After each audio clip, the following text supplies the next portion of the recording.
My family told me, you can stay a little longer, you'll figure out your own way back. My sister took my passport. I let them party one more night, then watched from first class as they were denied boarding. I don't know if this counts as revenge, or just me finally standing up for myself. Either way, it felt good. So, a few months ago, my family planned a trip to Miami. It was supposed to be a fun getaway. Me, my parents, my sister Rachel, her husband Mark, and their 2 kids. I was excited. I'd been working hard and needed a break. But from the moment we arrived, I felt like an outsider. They made plans without me, went to dinners and attractions, and left me behind at the hotel with the kids. I became the default babysitter while they enjoyed their vacation. I tried to speak up, but they brushed me off. "You're so good with the kids," Rachel said. "We'll make it up to you," my mom promised. I should have known better. On the last day of our trip, we were packing up to head to the airport. I couldn't find my passport. I searched everywhere, but it was gone. "Maybe you left it at the hotel," Rachel suggested, not even bothering to look up from her phone. "We can't miss our flight," Mark said. "You can stay a little longer. You'll figure out your own way back." I was stunned. They were willing to leave me behind without a second thought. I went back to the hotel, feeling abandoned and betrayed. I called the airline, explained the situation, and managed to book a first-class ticket home for the next day. It cost me a fortune, but I didn't care. The next morning, I arrived at the airport early. I went through security, boarded my flight, and settled into my seat in first class. As I sipped my champagne, I saw them at the gate. They were arguing with the airline staff, frantic and confused. Apparently, Rachel had accidentally taken my passport, and without it, she couldn't board. I watched as they were denied boarding, their vacation ending in chaos. I smiled. When I got home, I found messages from my family, full of anger and accusations. They blamed me for their missed flight, for not telling them about the passport. I didn't respond.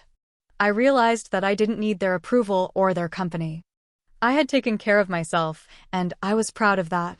Sometimes, the best revenge is living well.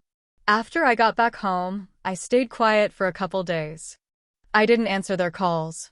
I didn't reply to the texts either. The messages came in one after another, mostly from Rachel and my mom. A few from Mark. All of them angry.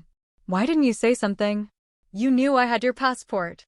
You watched us get stopped and didn't even help?" It was wild how fast they flipped it. Like I was the bad guy. Like I had planned this from the start. But here's the thing, they knew I was missing my passport before they left. Rachel had to see my name on it when she grabbed it. She didn't say anything. None of them did. I went back to work, trying to keep my head down, but the messages didn't stop. My mom even called my boss to ask if I was okay. That's when I knew things were getting out of control. I had to say something. So I sent a message in the group chat. I didn't lose my passport. Someone took it. I was left behind without any help. You all knew I was stuck, and still got on the plane. Now you're mad that things didn't go your way? I'm not playing along with that. Silence. No one responded for hours. Then finally Rachel replied, "You're being dramatic. It was an accident." I wanted to let it go, but something inside me said no. I pulled up the security cam footage from the hotel. I remembered the front desk clerk saying the place had hallway cams. I emailed the manager and asked for help. He sent me a blurry but clear enough screenshot from 2 days before the flight, Rachel opening my suitcase while I was out with the kids. I sent the photo to the group chat. More silence. The next day, my dad called.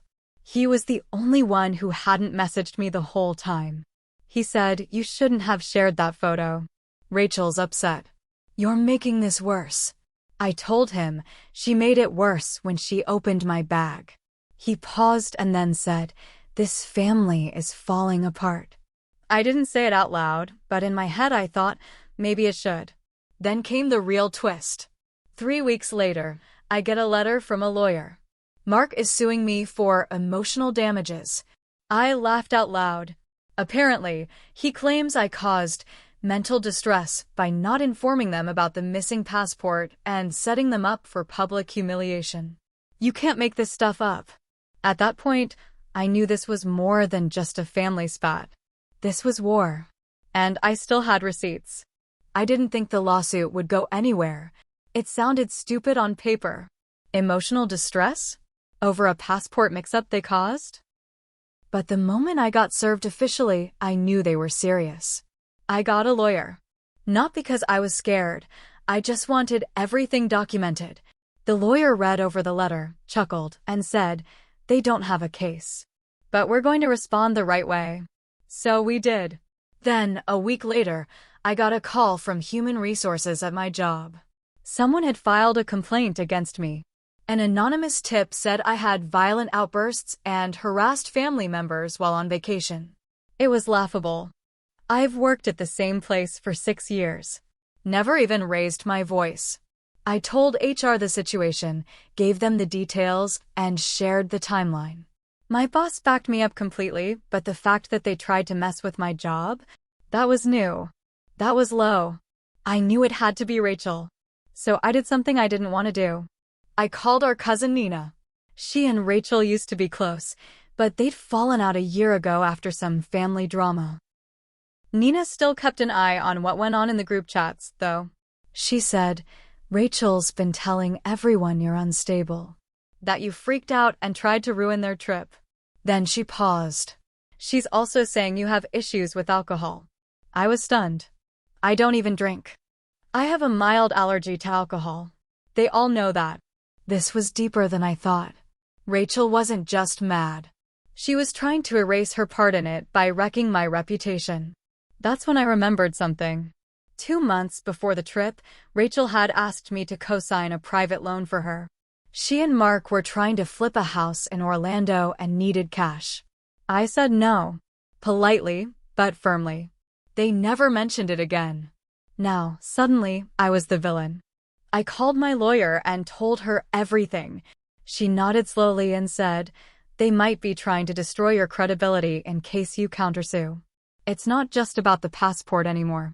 So we pulled every record, every text, every email, every message from Rachel about the trip, even the ones where she admitted I'd be watching the kids so they could have grown-up time. Then my lawyer found something gold. A digital receipt, accidentally forwarded to me before the trip from Rachel's email. It was for a document shipping service, addressed to their home, with MY passport name on it. Dated 2 days before the flight. They didn't just take it by accident. They mailed it to themselves. And suddenly, everything clicked. They were trying to make me miss the flight. Maybe as payback for saying no about the loan. Maybe just to humiliate me. Maybe because they didn't think I'd fight back. I stared at the receipt for a long time. Then I said to my lawyer, "Let's not just respond. We're going to file back." Filing back wasn't something I planned on. But at this point, they weren't giving me much of a choice. I wasn't going to let them bury me under lies, ruin my job, or trash my name just because I didn't let them walk all over me again. My lawyer helped file a counterclaim. Defamation, emotional distress, and theft of personal property. We included every screenshot, every hotel record, and the shipping receipt. We even got a written statement from the hotel security manager backing up the video. Word spread fast through the family once the paperwork hit. My mom called me, crying. She said I was ripping the family apart. I told her, "You all left me at an airport like trash. No one even checked if I was okay. You called me dramatic while Rachel took my passport and tried to wreck my life. I don't care if this rips the family apart. I'm not covering for anyone anymore." She hung up. A week before our court date, I got a message from Mark. He wanted to talk things out and keep it in the family. I ignored him. Then Rachel emailed me. Long message. No apology. Just a mix of guilt-tripping and fake concern. She asked if we could settle. Said she'd drop the claim if I did the same. I said no. I wanted it on record. I wanted everything to be public. I wanted them to feel the weight of what they did. For once in their lives, I wanted consequences to catch up. In court, my lawyer laid everything out. Clean, factual, simple. The judge asked Rachel why she shipped my passport to herself. She fumbled through her answer, made it sound like a mix-up. The judge didn't buy it. He ruled in my favor. They had to pay for damages, legal fees, and issue a formal written apology. On paper. Signed. Sent to me. I framed it. Rachel and Mark's little house flip project collapsed soon after. They were depending on that loan. When news of the court case spread, their local reputation took a hit. Contractors stopped returning their calls. They ended up selling the place at a loss. A few family members took their side.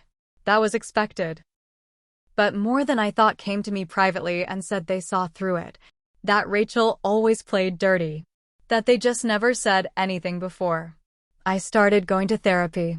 Not because of what happened, but to figure out why I kept letting people walk over me. Turns out, when people see you as the quiet one, they think you'll take anything. Not anymore. A few months later, Rachel tried to call me again. I let it ring. No voicemail. No text. I blocked her. Mark too. And the next time I booked a flight, I paid for first class again. Not because I needed it. Because I could. And I took a photo of the empty seat next to me, sent it to the old family group chat, and said, "This one's just for me." No one replied. No one had to.